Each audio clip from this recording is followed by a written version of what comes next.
Hey there everyone, my name is Max and welcome back to Team Lucid Dream.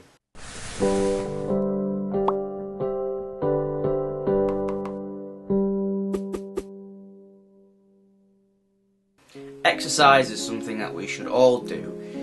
We should, but we don't always do it. If you are a die-hard lucid dreamer or in the state of trying to get lucid and not really achieving your goals, a bit of exercise will do you some good. Not only does a good exercise routine help with your overall health, but can help towards your lucid dreaming by making you sleep and then more likely to have a lucid dream. When your brain gets tired, it's still easy to move your body and keep doing things even though you should sleep.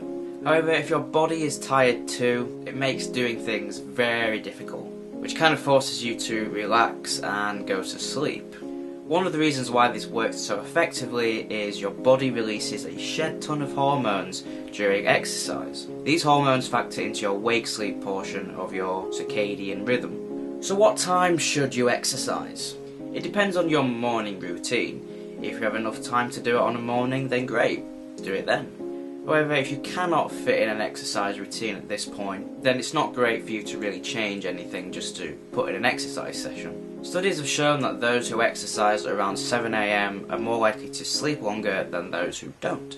However, if your goal is to promote lucidity, this time isn't really that great, as the same test shows that those people tend to sleep longer in slow wave stages of sleep. So the next best time to promote sleep through exercise is about 4 PM. This is because when you exercise, your body temperature is slightly higher for the next 4 to 5 hours. After this point, the body starts to cool down, which is a signal the body also uses to promote sleep. So what are the times that you should avoid exercise? Late evening-ish.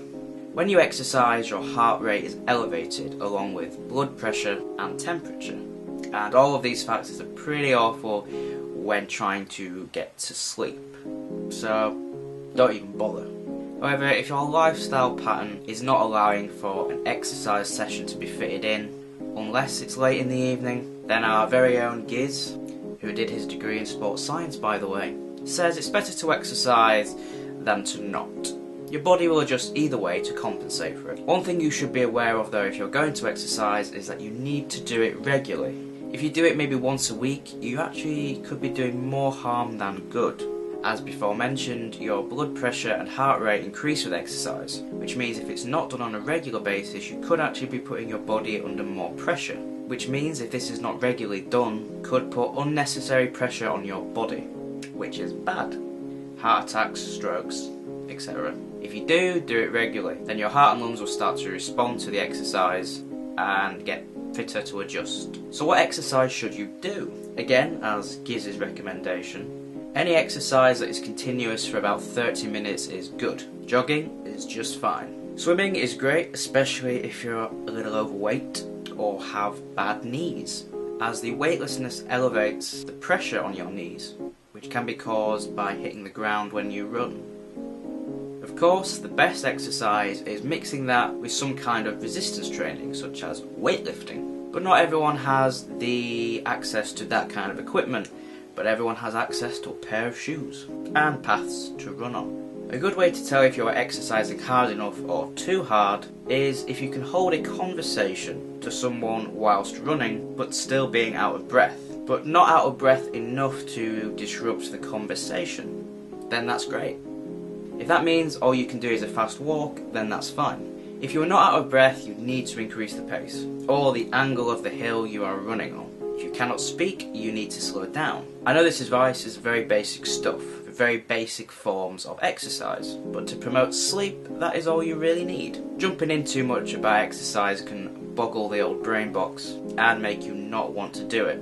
So the best thing to do is, well, just go and do it. Get a pair of shoes and some baggy clothes and go out for a run. So if you have any questions about this, please feel free to head over to the TLD forums and ask away. Our resident exercise guru Giz will do his best to answer any questions that you have. And if you have any other questions about lucid dreaming, don't forget to leave them in the comment section below. Come on. Yeah. I have been Max, aka the Rara Rabbit. I'm so sorry. I'll see you in the next video.